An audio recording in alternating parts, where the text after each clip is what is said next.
You were clapping. Aaron Rodgers. I needed him to beat the Eagles, and he did that. But now I'm done. I'm done with him. Yeah, I'm done. He's not a bad man anymore? Appreciate that. Okay. The game essentially over at the half. A fourth straight win at home for the Packers. Stephen A. Smith, was this more about just really bad Eagles or really good Packers? Well, I think it was more about bad Eagles, to answer the question directly. Obviously, I'm not going to fail in giving the bad man that he is, Aaron Rodgers, the credit, because he's a bad man. Like I repeatedly say, as far as I'm concerned, he's elevated himself to top 2 candidate for league MVP honors right now. It's a 2-horse race, as far as I'm concerned, between him and Tom Brady, with DeMarco Murray being a distant third right now. That's how I view it. That's number one. But at the same time, let's keep in mind that Aaron Rodgers actually had a so-so game compared to what he's customarily done at Lambeau Field. His passer rating is usually around 140. It was just at 120 yesterday. I mean, just a touch, But Aaron Rodgers obviously showed up. Jordy Nelson continues to surprise me. Skip with his deceptive speed. Randall Cobb had a 100-yard rushing game. He's flat out fast. He's fast. He's fast. No question. But this was about the Philadelphia Eagles. Right now, they're leading the league in turnovers. Let's call that what it is. They had another 4 yesterday. Sanchez threw 2 interceptions in the second half, the fumbled snap. Just everywhere you look, LaShawn McCoy with the handoff. The Eagles were just an abomination yesterday. It's an aberration as far as I'm concerned. I don't think it's something that we'll see next week or beyond. But it didn't surprise me at all that it happened yesterday. Mark Sanchez thrusted into the starting lineup, not coming in the reserve world, not playing the Carolina Panthers, playing the Green Bay Packers, with Aaron Rodgers on the other side of the field, being able to move the ball the way that he's capable of moving the football. In the end, he was ill-equipped. He was not going to win this battle. We saw it coming from a mile away. I don't think we saw 53 points, but we saw it from a mile away. But the Eagles got problems all over the place, Skip Bayless. Their secondary is suspect. Their offensive line, to me, yesterday was suspect. Mark Sanchez was Mark Sanchez, a la Mark Sanchez, the former New York Jet. I got a lot of questions about LaShawn McCoy right now, Skip, and the ability to run the football. Everywhere I looked, it was not impressive at all. But again, I'm not surprised. Mark Sanchez had no shot whatsoever of walking into Lambeau Field yesterday and beating Aaron Rodgers and the Green Bay Packers. It was a foregone conclusion. I didn't see the 53 points, but I did anticipate a blowout, and that's exactly what happened. So did I just hear you concede the NFC East to my Dallas Cowboys? Not at all. I think I heard that. No. I think that's where you were headed. No, as a matter of fact, I specifically said that yesterday was yesterday, but I don't anticipate that it'll happen again. I don't recall saying that. No. So the fact that you refuse to ignore that is typical Skip Bayless. But go ahead. No. From my heart. I think they'd be... From your heart? I pity you now. Oh. For years and years, you have sat in that chair and you have ridiculed my Cowboys and my Tony Romo for being the accidents waiting to happen that they have been in the past tense, not current tense, not present. Right. So you say... And all of a sudden... You have, as the quarterback of your Philadelphia Eagles, the team you picked to win the East, that's true, the ultimate accident waiting to happen, Mark Sanchez. And he showed you again who he is and who he was. As a Jet, 89 turnovers in 62 games. 89 and 62. That fits right in with Chip Foles' offense. I mean, Chip Kelly's offense, doesn't it? With Nick Foles, all the turnovers he committed. And now Mark Sanchez has picked right up where Nick Foles left off.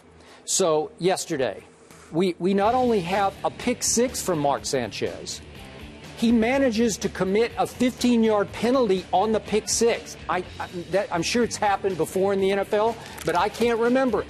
And then there's a snap that isn't all that bad, but Sanchez can't control it. Not all his fault. But then it's just his luck or lack thereof that it bounces right to a Packer who runs it all the way back. This is Mark Sanchez. He walked in with an entourage around him. That's right. An escort, right? That's true. Okay. So now, do you think I'm worried about Mark Sanchez and the Philadelphia Eagles as they pretty soon have to head to Dallas on Thanksgiving? A little. I'm not worried at all about Mark Sanchez because he is beyond Romo as an accident waiting to happen. Now, let's talk about your bad man, Aaron Rodgers. At home, he is the baddest man. He is. But I must say, I think that's going to change in 2 weeks. And see, this is me just having no guts to go out on the limb here. But I think that's all going to end in 2 weeks when Tom Brady visits the bad man at Lambeau Field, where what is he, over the last 4 first halves of home games, the Packers have outscored the opposition 128-9. Are you kidding me? That's not going to happen against New England. Thank you. You got me there. Well, yeah, wow. But what? How about if New England wins the football game? How about that? We'll see. We'll see. We'll see. Well, I'm already going out on a limb saying I'm picking New England right now to win this game. Okay. I am picking New England. All right. And you know what? I'm going to give your Packers this. They have now turned into New Orleans North because I keep looking. You're making a case for Aaron Rodgers being the MVP. So your MVP, or close to it, did you have him first or second? You have him close second. So he lost at Seattle 36-16 in the opener. And as I recall, he wouldn't even go at Richard Sherman. That is correct. That is correct. That was the only time he was mad at him, that one time. Then Aaron Rodgers and company go to Detroit, and they only score 7 points and lose 19-7. That's true. Then they go to the old New Orleans, which isn't very good. It's not New Orleans anymore, as we saw yesterday what Cincinnati did to them. And wait, New Orleans won that game 44-23 over the bad man's team on the road away from Lambeau Field. And then remember the game at Miami that Green Bay lucked into winning after Aaron Rodgers got away with a fake spike that should have ended the game. If Miami had just been on its toes and just gone and tackled the rookie receiver. So that's what we're going to do now. So I understand the losses, but now we're going to go into what should have happened with games that he won. That's how close they were. But it was close. It was close. Did he win? They survived 27-24. Okay, so I just gave you 3 occurrences that aren't exactly MVP quality. You know what I'm saying? Okay, if you're at Lambeau, I'm good. You know, you're really good. Although here comes the Patriots. But again, are you not turning into really good at home, like invincible at home, but incredibly vincible on the road? Isn't that what I'm seeing here? Can you help me? I think I got you on this one. Well, you can think whatever you want. I just gave you the facts. You have to. Well, you're looking at it just from that matchup. But I love how you allow yourself the wiggle room to make your predictions based on how you feel about the Cowboys and the Eagles and all this stuff. But remember, I'm saying that Detroit's going to win the NFC North, so I have to take that into consideration as well when I'm thinking about my predictions. But we can't do that. You just want me to go Tom Brady, Aaron Rodgers. No. I got to think about Detroit. I got to think about Green Bay's defense. I got to think about all those things with the NFC North. Well, I think you. Well, first of all, you have to keep in mind that stop lying and misrepresenting my position. My position on the Cowboys, yes, I do believe the Eagles are still going to win the NFC East, and I'm not wavering from that. But my point to you is my biggest thing about the Cowboys is that somehow, some way, when the big moment arrives, they will crash. Whenever that is. But you it could be in the regular season. Philadelphia Eagles. Yeah, we'll see. With Mark Sanchez. We'll see. I don't blame you. You got me there because I made my prediction when Nick Foles is the quarterback, not Mark Sanchez, but I'm still not going to waver. My point to you is when I look at Aaron Rodgers and I look at the New England Patriots, I recall the New England Patriots getting shellacked in the season opener against Miami. They did. I recall them getting beat down against Kansas City on Monday Night Football. So when you talk about when you talk about Aaron Rodgers and some of his struggles, Tom Brady had his as well. Aaron Rodgers sits there and says, relax, and all of a sudden, everything's good.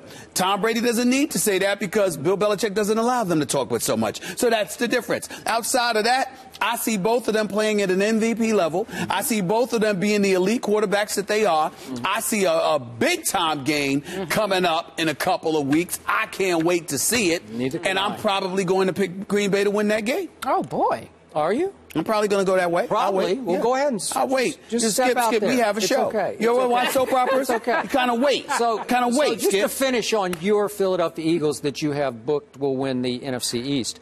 Okay, so I'm just not jumping off the wagon. Okay. Don't act like I'm confident about Mark Sanchez. Because I know.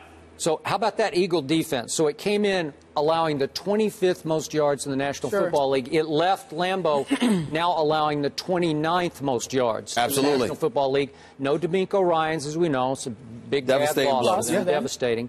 Okay, how much confidence do you have left in this defense to go along with Sanchez? It's dissipated, and that's what I'm saying. I mean, when we talk about the courage of my convictions, I'm going to stick to it, to use your words in this particular sequence, because I just can't stand the Cowboys that much, and I'm just not jumping off that wagon. That's honest. I'm just not jumping off that wagon. But if you think for 1 second, remember, I made my prediction with DeMeco Ryans in the lineup, with Nick Foles in the lineup as your starting quarterback. I certainly didn't anticipate that I would make that prediction having to depend on Mark Sanchez to deliver me the goods. But it is what it is. Let me see, because I'm not worried about what happened yesterday, because I saw that coming. I saw that coming if Nick Foles was the quarterback. I expected them to get beat down from Green Bay.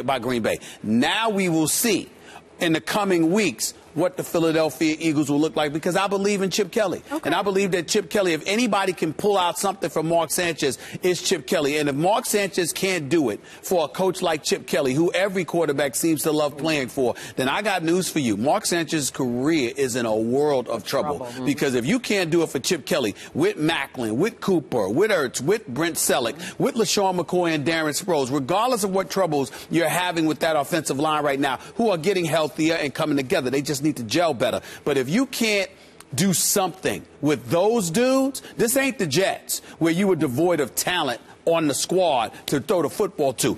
You've got weapons in Philadelphia. Mark Sanchez can't get it done here.